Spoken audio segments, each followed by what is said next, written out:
Assalamualaikum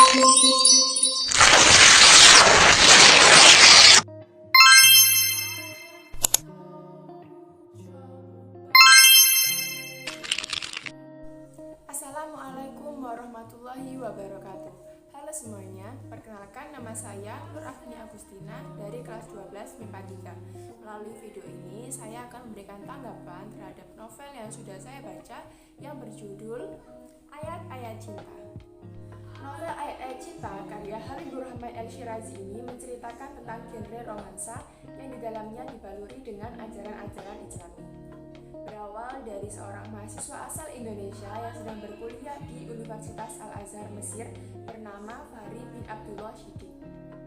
Fahri bersama 4 orang temannya tinggal di sebuah apartemen sederhana. Fahri memiliki tetangga yang baik bernama keluarga Tuan Boutros.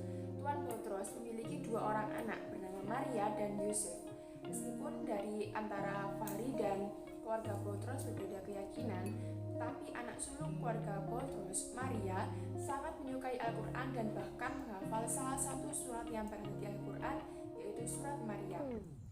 Fahri juga memiliki tetangga yang galak bernama Bahadur, istrinya bernama Madam Syaimah, dan anak bungsunya bernama Noura. Pada suatu malam, Noura menjadi bulan-bulanan Bahadur. Fahri ingin sekali menolong Noura, tetapi tidak bisa. Akhirnya Fahri meminta bantuan kepada Maria untuk membantunya. Nah, dari situlah muncul rasa kagum yang timbul dari Maria terhadap Fahri. Kekaguman tersebut berubah menjadi cinta yang hanya bisa ditulis Maria dalam sebuah diary.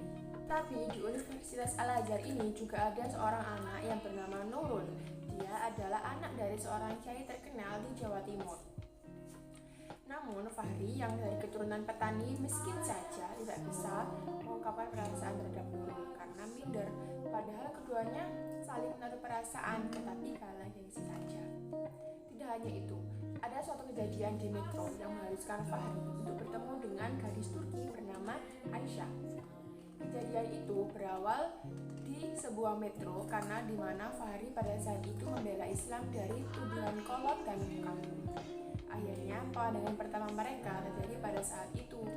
Tidak lama kemudian, seiring dengan berjalannya waktu, paman Aisyah bernama Iqbal Hakan akhirnya menjodohkan Aisyah dan menikahkan Aisyah dengan Fahri. Dan mereka dikaruniai seorang anak yang lucu. Di saat rumah tangga mereka berjalan dengan bahagia, malapetaka datang menghampiri keluarga mereka.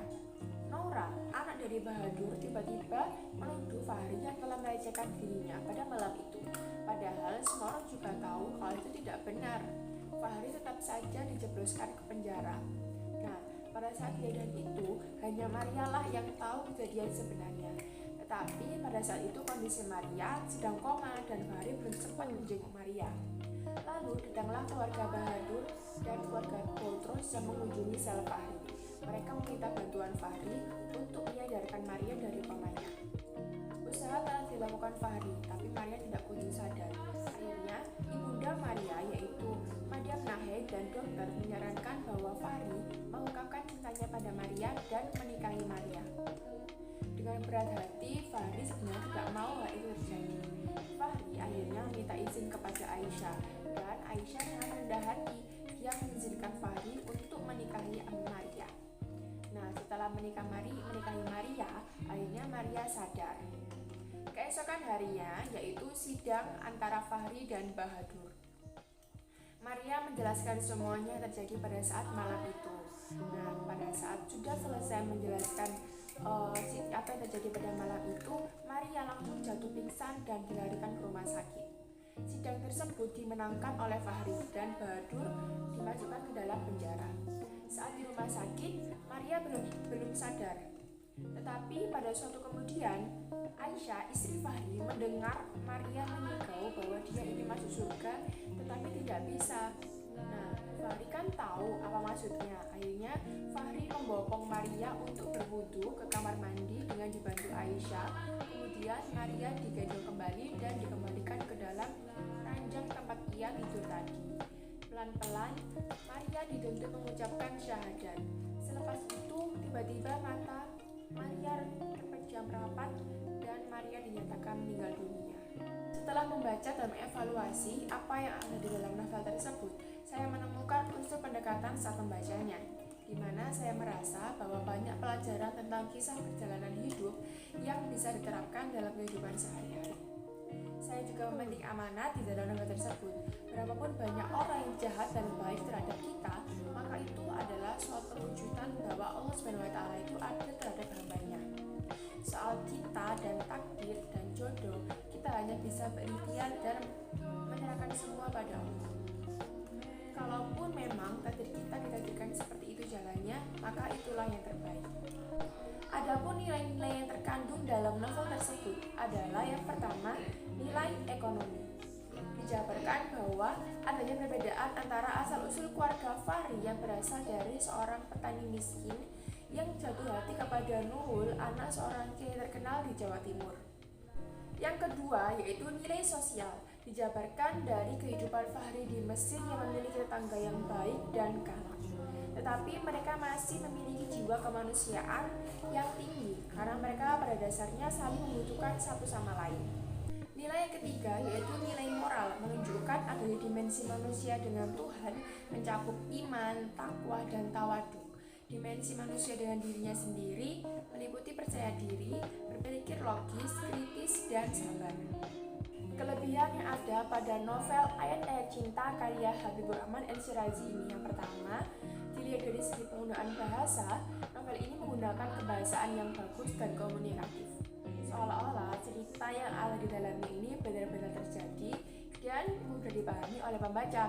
Yang kedua, meskipun di dalam novel ini terdapat tulisan Latin Arab, namun tidak lupa juga disertai dengan terjemahannya supaya pembaca bisa mudah dalam mengerti bahasa yang disampaikan.